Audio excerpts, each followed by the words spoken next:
ನಮಸ್ಕಾರ ಸ್ನೇಹಿತರೆ, ನಮ್ಮ ಮನೆ ಗುರು ಕನ್ನಡ ಚಾನೆಲ್ಗೆ ಸ್ವಾಗತ. ಹಣ ಬರಬೇಕು ಅಂದ್ರೆ ನಾವು ತುಂಬಾ ಕಷ್ಟಪಡ್ತೀವಿ, ಆದ್ರೆ ಕೆಲವೊಮ್ಮೆ ಎಷ್ಟು ಕೆಲಸ ಮಾಡಿದ್ರೂ ಹಣ ಕೈಯಲ್ಲಿ ಉಳಿಯುವುದಿಲ್ಲ. ಏಕೆ ಗೊತ್ತಾ?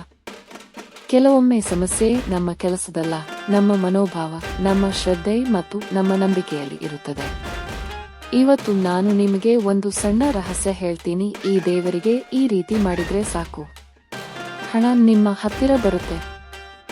ಒಂದು ಲಕ್ಷ್ಮೀ ದೇವಿಗೆ ಶುಕ್ರವಾರ ಈ ಒಂದು ಕೆಲಸ ಮಾಡಿ. ಪ್ರತಿ ಶುಕ್ರವಾರ ಬೆಳಗ್ಗೆ ಮನೆ ಸ್ವಚ್ಛ ಮಾಡಿಕೊಳ್ಳಿ. ಸಂಜೆ ಸಮಯದಲ್ಲಿ ಒಂದು ಸಣ್ಣ ದೀಪ ಹಚ್ಚಿ. ಆದ್ರೆ ಇಲ್ಲಿ ಮುಖ್ಯ ವಿಷಯ ಏನು ಗೊತ್ತಾ? ದೀಪ ಹಚ್ಚೋದಕ್ಕಿಂತ ಮುಂಚೆ ನಿಮ್ಮ ಮನಸ್ಸು ಶುದ್ಧವಾಗಿರಬೇಕು. ಲಕ್ಷ್ಮೀ ದೇವಿ ಯಾವ ಮನೆಗೆ ಬರುತ್ತಾಳೆ? ಸ್ವಚ್ಛತೆ ಇರುವ ಮನೆಗೆ, ಶಾಂತಿ ಇರುವ ಮನೆಗೆ ಮತ್ತು ಜಗಳ ಇಲ್ಲದ ಮನೆಗೆ. ಒಂದು ಸಣ್ಣ ಮಂತ್ರ ಹೇಳಿ, ಓಂ ಶ್ರೀ ಮಹಾಲಕ್ಷ್ಮಿಯೈ ನಮಃ 11 ಬಾರಿ ಹೇಳಿದ್ರೆ ಸಾಕು.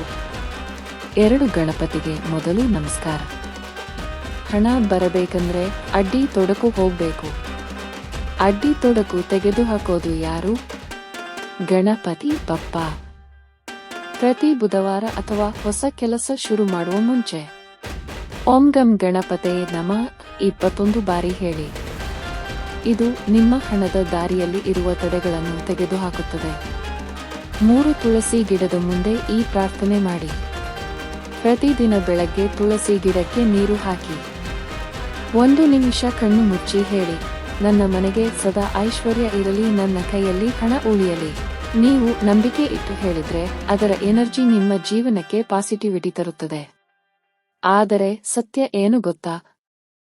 ದೇವರು ನಿಮಗೆ ಅವಕಾಶ ಕೊಡ್ತಾನೆ, ಆದ್ರೆ ಕೆಲಸ ಮಾಡೋದು ನೀವು. ದೀಪ ಹಚ್ಚಿ ಕೂತ್ಕೊಂಡ್ರೆ ಹಣ ಬರೋದಿಲ್ಲ. ದೇವರಲ್ಲಿ ನಂಬಿಕೆ, ಕಷ್ಟಪಟ್ಟು ಕೆಲಸ, ಹಣ ಉಳಿಸುವ ಅಭ್ಯಾಸ. ಇವತ್ತಿನ 3 ಸೇರಿ ಹಣ ನಿಮ್ಮ ಹತ್ತಿರ ತರುತ್ತದೆ. ಕೊನೆಯ ಮಾತು. ಹಣ ಅಂದ್ರೆ ಕೇವಲ ನೋಟ್ ಅಲ್ಲ, ಅದು ಶಕ್ತಿ, ಅದು ಅವಕಾಶ, ಅದು ಭದ್ರತೆ.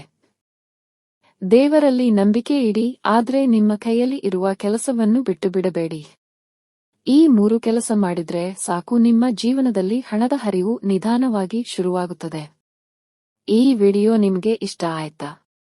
ಲೈಕ್ ಮಾಡಿ, ಶೇರ್ ಮಾಡಿ ಮತ್ತು ನಮ್ಮ ಮನೆ ಗುರು ಕನ್ನಡ ಚಾನೆಲ್ ಸಬ್ಸ್ಕ್ರೈಬ್ ಮಾಡೋದನ್ನ ಮರೆಯಬೇಡಿ. ಧನ್ಯವಾದಗಳು.